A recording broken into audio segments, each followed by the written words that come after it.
Hello everyone, success to sociology पर आप सबका स्वागत है। अगर आप लोग इस चैनल से पहली बार जुड़े हैं तो चैनल को सब्सक्राइब करिएगा। क्लास पसंद आए तो वीडियो को लाइक करिएगा और इस चैनल को और लोगों तक शेयर कर दीजिएगा। यहाँ पर सोशियोलॉजी सब्जेक्ट से एमसीक्यू कराए जाते हैं जो आने वाले एग्जाम के लिए इम्पोर्टेंट है। चलिए आज की क्लास को शुरू करते हैं। और आज का पहला क्वेश्चन है यहाँ पर, निम्न में से कौन कुल या वंश के नियमों द्वारा निश्चित नहीं होता है?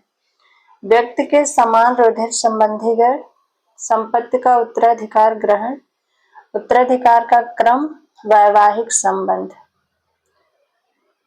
कौन इसमें कुल या वंश के नियमों द्वारा निश्चित नहीं होता है? राइट आंसर बताइए। राइट आंसर क्या होगा?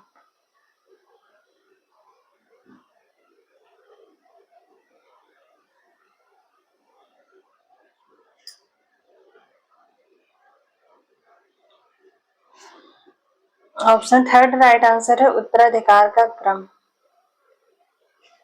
नेक्स्ट क्वेश्चन है, निम्नलिखित में से किस जन्मजात में गर्भवती स्त्री को 5वें महीने धनुष बाण भेंट करने वाले व्यक्ति उसके होने वाले संतान का पिता समझा जाता है? कोल, मुंडा, हो, टोडा। राइट आंसर बताइए।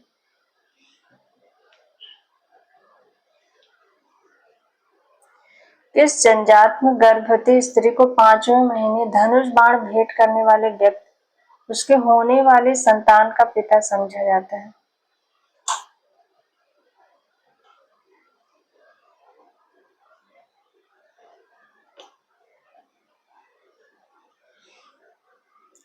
राइट आंसर होगा यहाँ पर ऑप्शन 4, टोडा जनजात। टोडा जनजात नीलगिरी की पहाड़ियों में पाई जाती है। ऑप्शन 4 राइट आंसर है। नेक्स्ट क्वेश्चन है, निम्न में से कौन तीसरा संबंधी है? मामा, शाला, भतीजा, पिता।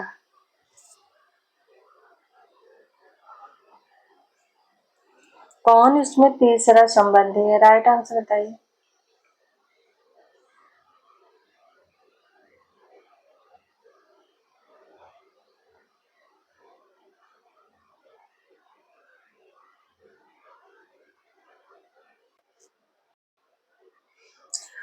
कौन तीसरा संबंधी है? राइट आंसर बताइए। तो यहाँ पर इसमें तीसरा संबंधी कोई भी नहीं है, ये क्वेश्चन गलत दिया गया है। मामा ये भी द्वितीय संबंधी में आएंगे और साला ये भी द्वितीय संबंधी में आए, भतीजा भी द्वितीय संबंधी में आए, पिता प्राथमिक संबंधी में आएगा। तो यहाँ पर तीसरा संबंधी कोई भी नहीं है। क्वेश्चन में होना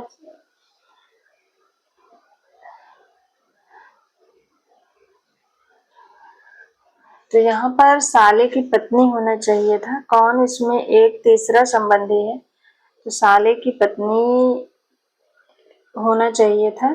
तो यहाँ पर साले की पत्नी, ऑप्शन सेकंड राइट आंसर होगा। ये तीसरे संबंधी है। नेक्स्ट क्वेश्चन है, निम्न में से पाश्चात्य देशों में कौन सा निवास स्थान नियम माना जाता है? नव स्थानीय, उभय स्थानीय, मातृ स्थानीय, पितृ स्थानीय। राइट आंसर बताइए। पाश्चात्य देशों में कौन सा निवास स्थान नियम माना जाता है? राइट आंसर क्या होगा?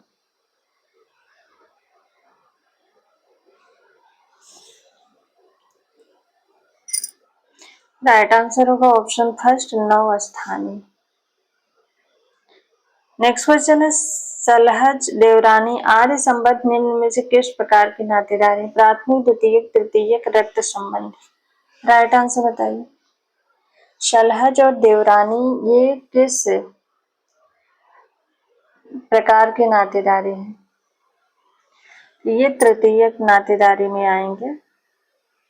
ऑप्शन थर्ड राइट आंसर है, क्योंकि साला ये द्वितीयक में आ गया तो साले की पत्नी को सलहज कहते हैं, तो वो तृतीयक संबंधी हो जाएगा। और देवर द्वितीयक संबंधी में आएगा तो देवर की पत्नी देवरानी ये तृतीयक संबंधी में आएगा।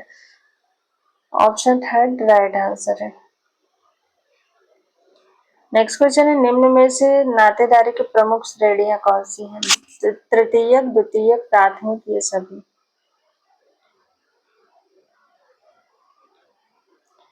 तो जॉर्ज पीटर मर्डॉक ने नातेदारी की 3 श्रेणियां बताई थी। प्रथम, द्वितीय, तृतीय, तो ये सभी हो जाएंगे। ऑप्शन 4 राइट आंसर है। नेक्स्ट क्वेश्चन है, माता पिता और संतानों के संबंध को आप निम्नांकित में से किस श्रेणी में रखेंगे? प्राथमिक, द्वितीयक, तृतीयक, वैवाहिक। माता पिता और संतानों के संबंध को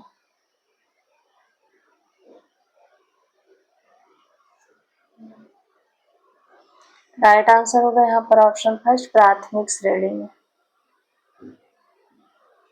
नेक्स्ट क्वेश्चन है, प्रवर से क्या तात्पर्य है? जनजातियों में श्रेष्ठ, समान गोत्र, वर चयन की प्रक्रिया, समान पूर्वज एवं समान ऋषियों के नाम का उच्चारण करने वाले। प्रवर से क्या तात्पर्य है? राइट आंसर बताइए। यहाँ पर राइट आंसर होगा ऑप्शन 4, समान पूर्वज एवं समान ऋषियों के नाम का उच्चारण करने वाले। नेक्स्ट क्वेश्चन है, स्त्रियों को बाल्यकाल में पिता के, युवावस्था में पति के तथा वृद्धावस्था में पुत्र के संरक्षण में रहना चाहिए। यह कथन किसका है? बोधायन, मनु, वेदव्यास, भीष्म पितामह। राइट आंसर बताइए। स्त्रियों को बाल्यकाल में पिता के, युवावस्था में पति के, वृद्धावस्था में पुत्र के संरक्षण में रहना चाहिए।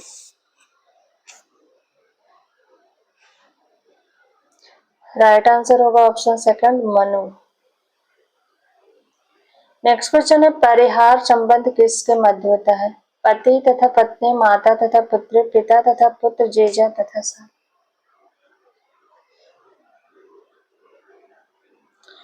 क्वेश्चन में परिहार संबंध नहीं बल्कि परिहास पूछा है, टाइपिंग में मिस्टेक हो गई है। तो परिहास संबंध ये किसके मध्य होता है? राइट आंसर बताइए। राइट आंसर होगा ऑप्शन 4, जीजा एवं साली के मध्य। नेक्स्ट क्वेश्चन है, नाइजीरिया की याको जनजाति में किस एक प्रकार का वंश क्रम पाया जाता है? मातृवंशी, पितृवंशी, द्विपक्षीय, दोहरा। नाइजीरिया की याको जनजाति में किस एक प्रकार का वंश क्रम पाया जाता है? ऑप्शन सेकंड राइट आंसर है, पितृवंशीय। नेक्स्ट क्वेश्चन है, निम्नलिखित में से कौन सा कथन सही है? नातेदारी भावात्मक संबंधों पर आधारित पारिवारिक व्यवस्था है। नातेदारी रागात्मक संबंधों पर आधारित पारिवारिक व्यवस्था है। नातेदारी आर्थिक संबंधों पर आधारित पारिवारिक व्यवस्था है। उपरोक्त सभी। कौन सा कथन सही है? राइट आंसर बताइए।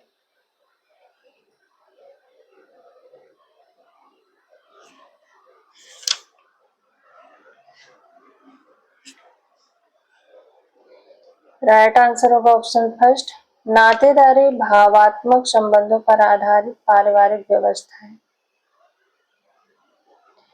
नेक्स्ट क्वेश्चन है, निम्न में से किस समाज में पैतृकता का निर्धारण रस्म द्वारा किया जाता है? संथाल जनजात, नागा जनजात, टोडा जनजात, कोरकू जनजात। राइट आंसर बताइए। किस समाज में पैतृकता का निर्धारण रस्म द्वारा किया जाता है?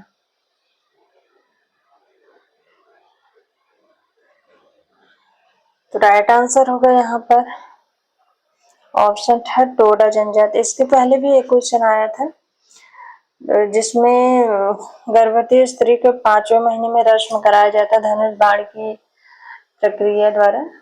तो ये वही क्वेश्चन है, option third right answer. Next question है, निम्नलिखित में से कौन से संबंध तृतीयक नातेदारी के अंतर्गत आते हैं? माता पिता का संबंध, सलहज देवरानी का संबंध, पति पत्नी का संबंध, भाई बहन का संबंध। राइट आंसर बताइए। कौन सा संबंध तृतीयक नातेदारी के अंतर्गत आते हैं? माता पिता का संबंध ये वैवाहिक नातेदारी है, वैवाहिक संबंध है, ये नातेदारी नहीं वैवाहिक संबंध में आएगा ये। और सलहज देवरानी का संबंध ये तृतीयक है, ऑप्शन सेकंड राइट आंसर है। पति पत्नी का संबंध वैवाहिक संबंध है। भाई बहन का संबंध ये प्राथमिक है। माता पिता का संबंध ये भी प्राथमिक होगा, प्राथमिक में, क्योंकि पति पत्नी का संबंध वैवाहिक में आएगा। ऑप्शन सेकंड यहाँ पर राइट आंसर है। सलह देवरानी का संबंध तृतीयक नातेदारी में आएगा। नेक्स्ट क्वेश्चन है, निम्न में से कौन से संबंध प्राथमिक नातेदारी के अंतर्गत नहीं आते हैं? पति पत्नी, पिता पुत्र, चाचा भतीजा, माता पुत्र। राइट आंसर बताइए कौन सा इसमें प्राथमिक नातेदारी में नहीं आता है? तो पति पत्नी का संबंध वैवाहिक है। ऑप्शन फर्स्ट राइट आंसर है। नेक्स्ट क्वेश्चन है, निम्नलिखित में से कौन सा कथन गलत है? निवास स्थान के नियम सैद्धांतिक चरित्र के हैं। सभी समाजों में निवास स्थान के नियम समान हैं। गलत कथन पूछा है यहाँ पर। निवास स्थान के नियम एक समाज से दूसरे समाज से अलग अलग होते हैं। उपरोक्त सभी। राइट आंसर बताइए।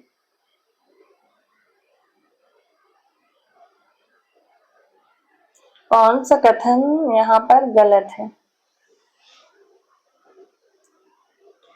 सभी समाजों में निवास स्थान के नियम समान है, ये ऑप्शन गलत है। ऑप्शन सेकंड राइट आंसर है। नेक्स्ट क्वेश्चन है, निम्न में से किस विद्वान ने परिवार का कारण निषिद्ध यौन संबंध को माना है? Loewi, Tyler, Fraser, Morgan. Right answer बताइए। किस विद्वान ने परिवार का कारण निषिद्ध यौन संबंध को माना है? राइट आंसर क्या होगा?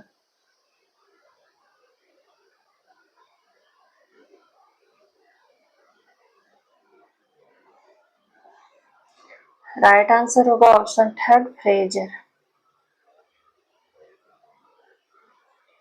नेक्स्ट क्वेश्चन है, समाज में परिहार का अनुपालन किया जाता है। बड़ों के प्रति सम्मान प्रकट करने के लिए, विरोधियों के प्रति अप्रसन्नता व्यक्त करने हेतु, कुछ संबंधियों के मध्य लैंगिक संपर्क रोकने के उद्देश्य से, स्त्रियों की परिस्थिति के उत्थान हेतु। राइट आंसर बताइए।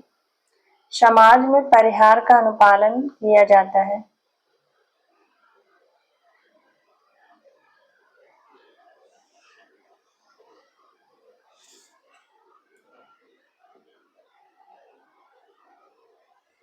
राइट आंसर होगा ऑप्शन थर्ड, कुछ संबंधियों के मध्य लैंगिक संपर्क रोकने के उद्देश्य से।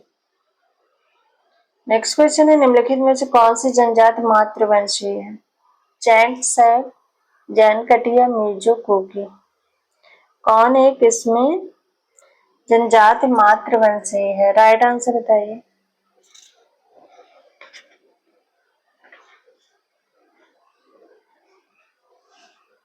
राइट आंसर है ऑप्शन सेकंड जैन कटिया।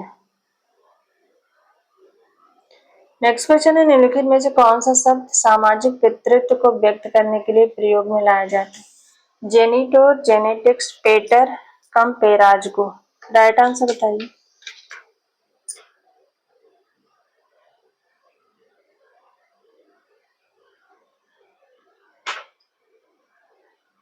कौन सा शब्द सामाजिक पितृत्व को व्यक्त करने के लिए प्रयोग में लाया जाता है? राइट आंसर बताइए।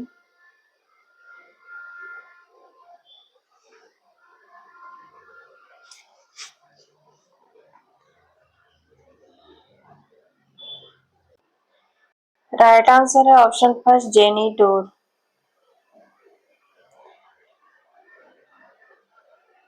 नेक्स्ट क्वेश्चन है, निम्नलिखित में से किसने सहोदर समूह की संहत के संबंध में लिखा है? इवांस प्रिचार्ड, इमाल Durkheim, Radcliffe brown, Raymond fourth.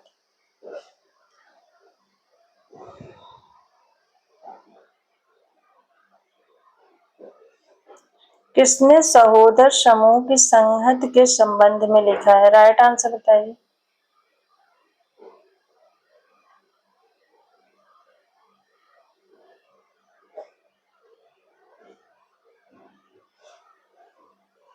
Right answer है ऑप्शन फर्स्ट इवांस प्रिचार्ड।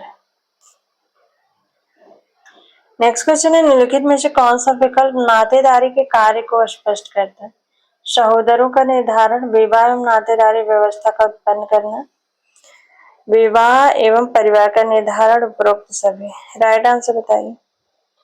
कौन सा विकल्प नातेदारी के कार्य को स्पष्ट करता है? राइट आंसर क्या होगा?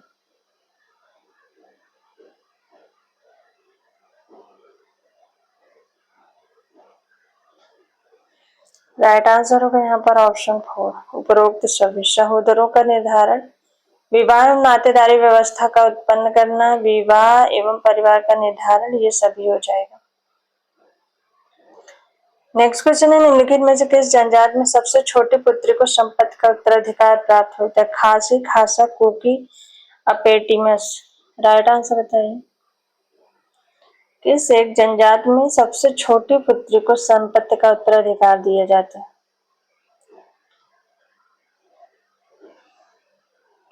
ऑप्शन फर्स्ट राइट आंसर है खासी जनजाति। नेक्स्ट क्वेश्चन है, निम्नलिखित युग्मों में से कौन एक समृद्ध स्वजनों का दृष्टांत नहीं है? भ्राता, भग्नी, पिता, पुत्र, पति, पत्नी, माता, पुत्र।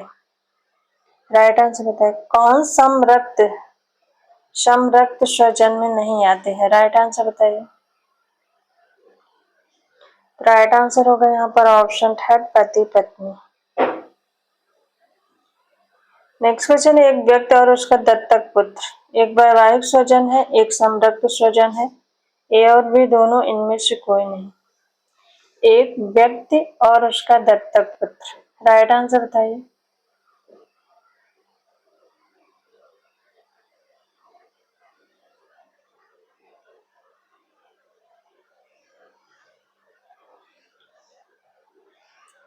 राइट आंसर है ऑप्शन 4, इनमें से कोई नहीं। सो आज की क्लास यहीं तक। आई होप आप सबको ये क्लास पसंद आए। क्लास पसंद आए तो वीडियो को लाइक, शेयर एंड सब्सक्राइब करिएगा। Thank you.